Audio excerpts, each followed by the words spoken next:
it didn't do as well. Where is it written in the Constitution that I have to do that? It's not. Well, I'm glad you admitted that. Faces.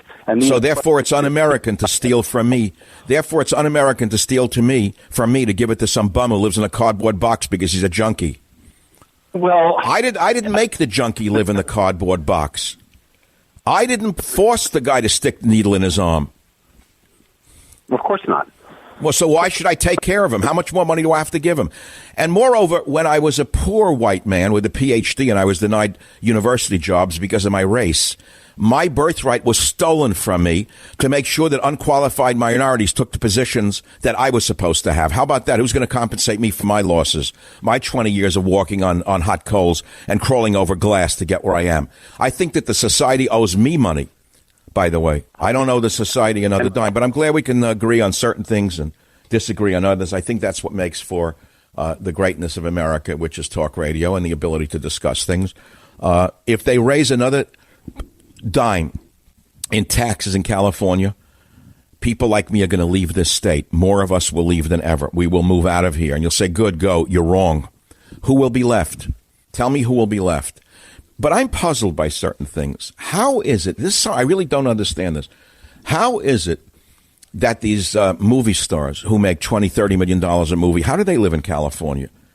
They're not paying 15% of their income in state taxes and federal, at whatever the rate is. I don't even know what the rate may be. I kind of know the answers. They don't receive direct income. They set up dummy corporations which receive the money and such, and they pay them a minimum salary which just pays their costs. So there are a lot of anomalies in the tax law that need to be fixed, and I don't think we're ever going to fix them in our lifetime. There's only one fix possible, and that is the great idea of a flat tax. Everybody pays 15% flat, and that would include Amazon. The corporate tax rate is far too low for them. In other words, the legitimate corporate tax rate is far too low to begin with in some ways, but in other ways it's far too high. And if Amazon and the others who are paying almost no taxes or minimal taxes were to pay their fair share, I think the whole thing would level out. What about you? The Savage Nation. It's savage, uncut, unfiltered, and raw. It is the Savage Nation. You know how many different topics we're talking about? As many as you can imagine. Let's see. Where was I when I was on the air Wednesday? I had to take yesterday off for a reason. And I want to catch up on my tweets. Was Nancy ripped when she ripped the speech? Was popular. Should Adam Stiff and Jerry Knish continue to waste taxpayer funds on attacking our great president? Enough is enough. Is America ready for its first gay president? I can't pronounce his name, so I'm not going to say it because it'll lead to the jokes about his name. I would tell you again, in my opinion, no. Absolutely not. And we haven't brought up the issue of minority communities. They will not vote for him. This is the big, 400-pound gorilla about Pete's sexual orientation that nobody in the media will mention. Hispanic men are very macho. African-American men are extremely macho. Do you understand this? Do you understand the cultures? They won't tell you about them. They try to make believe that everyone's accepting of this and accepting. They're not accepting of it. They don't accept it. But aside from that, what is the guy actually offering? If we can ignore his sexual orientation even for a moment, what is this guy Pete actually offering? He's a complete and total product of the media. He's offering nothing. He doesn't have the right look for a president. He looks like Howdy Doody. That's number one. He has no gravitas, to use an older phrase. Could you imagine that man on the world stage? Again, forget the sexual orientation. He looks like a marionette. He looks like Pinocchio. So forget the name and the sexuality. He's not going anywhere. They're just using him to make sure that the commie doesn't get the nomination.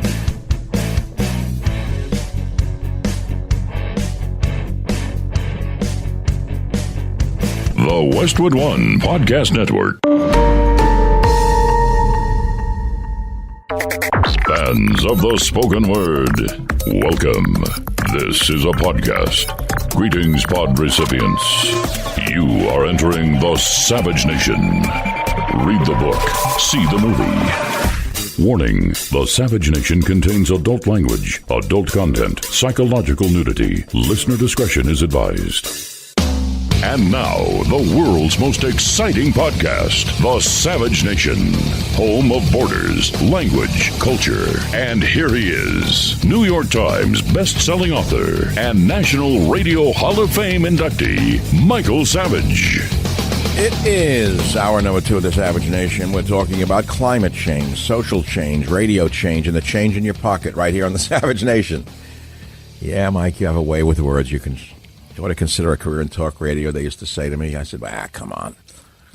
I have 2 master's degrees and a PhD, and I'm in other fields. No, Michael, you're very, very good at radio. You ought to consider it. Well, here we are, a quarter of a century later, and the ideas are quite interesting, actually, when you think about it.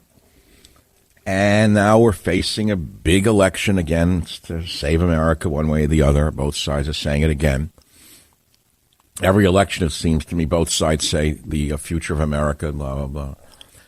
You know, when I look back, it really is an election that's going to either save America or destroy it. I mean, objectively, Obama destroyed the country over 8 years. He flooded America with illegal aliens. He purposely made sure that the Caucasian majority was diminished as quickly as possible. He remade America in his own image. He was a demon.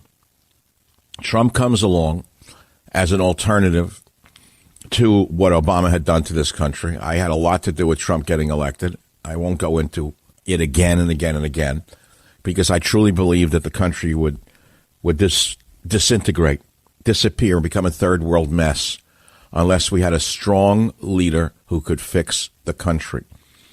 And he's done a great job so far economically. He's tried to stop the flood of illegal aliens, both on the border and from nations where terrorism is endemic. He's done it. That's what he did. Tried. And he was blocked at every turn by the established Democrat judgeships. And he's remade America in his own image for the betterment of America, in my opinion. Now, I realize that's a controversial statement because many people don't want America remade in the image of let's see if I can define Trump, straight, heterosexual, married Christian male. They don't want America to look like that anymore. For whatever reason, they're racist. They just don't like straight white men. And particularly, married straight white men with children and grandchildren. They absolutely don't want that. They want anything but that. But even rational minorities who have made a life for themselves in America and done well love Trump. Especially well-off minorities, they love Trump because they don't want to take it away from them. Do you know how many how many people from south of the border I've met who love Trump? They'll vote for Trump again. The media won't tell you that. But then again, I'm getting ahead of myself. I don't want to talk about the Penguin and the Pencil, Nadler and Schiff. I gave them a new nickname. The Penguin and the Pencil, Nadler and Schiff. Let's see if that sticks. As the last hour came to a conclusion, we were talking about climate change, the PBS show on melting polar ice caps. Are they wrong? We'll continue discussing that. This hour, we're going to talk about is Mayor Pete, is America ready for its first gay president? Again, contextually, you have to put it in context. When Obama came along, people asked, are we ready for our first black president? So the answer was yes, and a lot of white people voted for him because he was a great con man, one of the greatest. He was the smoothest Machiavellian I've ever seen in my life. He never got angry, never raised his voice, never insulted anyone. Think about it. This guy was a silk glove, left-winger, and a good one at that, from his point of view. And he did very well indeed, like all good liberals. The Obamas came to do good, and they did very well indeed, like the missionaries to Hawaii, who wound up owning 80% of the land. They came to do good, and they did very well indeed, just like the Obamas did. They came to do good, and they did very well indeed. In fact, by the time after 8 years in office, they had 3 mansions. No one noticed it. No one in the media seemed to notice that they acquired 3 mansions while in office. How did they do it on their salary? Well, you can't ask that question because the answer is obvious. It was called graft and corruption, but can't have that from the first black president. Doesn't fit the narrative. But then a white man comes along who's a rich white man, filled with rage, filled with all sorts of things that we're not supposed to like anymore. In other words, he's a normal man. You pick on him, he's going to strike back. You run against him, he's going to crush you like a bug. He's a competitive New Yorker. I know what it's like. I grew up there. I've been competitive all my life, sometimes to the detriment of my own self. But if you're raised to be competitive, you can't suddenly end it because you want to be touchy-feely Marin County-ish and make believe you love everybody. They're full of crap anyway. Everyone who tells you that they didn't get along and nice, they're trying to stick a knife in your back anyway. It doesn't mean you have to go out of your way to be an AH to people, nor you have to be antagonistic or angry every second. No, I didn't say that. But on the other hand, human nature is competitive to begin with. And if you don't believe it, just study nature, because all nature is competitive. I feed birds in the San Francisco Bay. And they say birds of a feather flock together, which is nothing is truer in the whole world. So, for example, the gulls all hang out together. The cormorants all hang out together. The pelicans all hang out together. The ducks hang out together. It's beautiful to watch. So if I throw a piece of used bread into the bay, I usually throw 3, 4. I don't throw one. I don't like to create a feeding frenzy. I disperse them. And I watch what happens. Even if there are more pieces than there are birds, they'll fight over the same scrap. And here's the more interesting part about the seagulls. Let's say I'm in a place where I have 100 feet of waterfront. I don't know what the amount is, 50 feet, 75 feet. So there's 2 seagulls who live on a neighbor's roof who watch me like seagulls will. And if I throw bread, not only will they go for the bread I throw out there, but they will prevent any birds from an adjacent area from getting any bread within their territory. It's called the territorial imperative. If you've studied ethology, you know that it's in the animal kingdom, including mankind. And that goes to politics as well, whether it's bread that we're fighting over or money that we're fighting over or power that we're fighting over. The same rules of nature will apply. It goes to Pelosi, power-mad woman that she may be.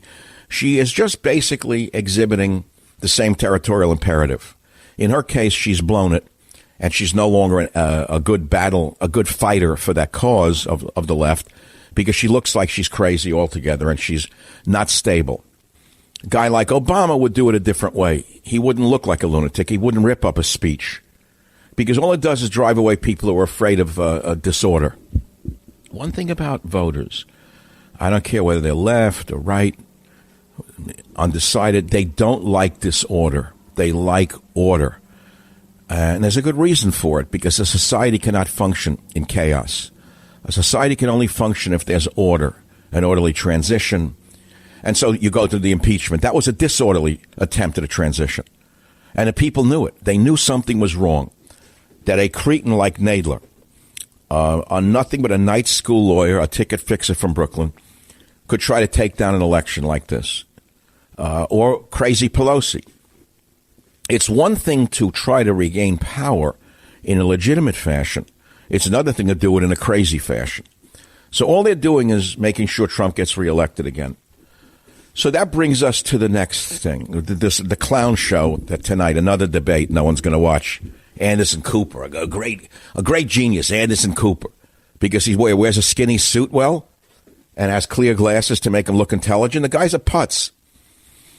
Yet they hold him up as some role model of the media. Anderson Cooper, another one. Jake Tapper, another putz that they invented. These are all creations of the media moguls. They're nobodies. They're not particularly intelligent men. They read scripts. They're actors. All they are is Hollywood actors. So as such, the Hollywood actors will put on another bad performance tonight with the, who do we have now tonight? Joe Biden finished, gone. Bye-bye, Joe. Joe's gone. Amy Klobuchar. I don't know about you, but she looks like she runs bake sales in churches in the Midwest to me, not presidential material.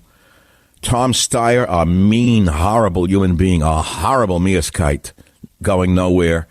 Elizabeth Warren, you know what I think of her, a mean college professor, the worst type that there is on the planet. Andrew Yang, he yanged himself a long time ago. He's going nowhere. Bernie Sanders, of course he's appealing because he looks like everyone's favorite honest grandfather, but he isn't. He's the opposite of that. But a good con man at that. Then you have the Pete guy with the B last name. I can't pronounce it, sorry, and I don't want to do any B jokes. Now he's pushing the gay thing. He's decided to get in front of the whole gay issue because he was in Iowa. And apparently one of the con people out there was told after she voted for him in the caucus that he was gay, and she said, "What? I want to take my vote back." So Pete's people said, "Let's get in front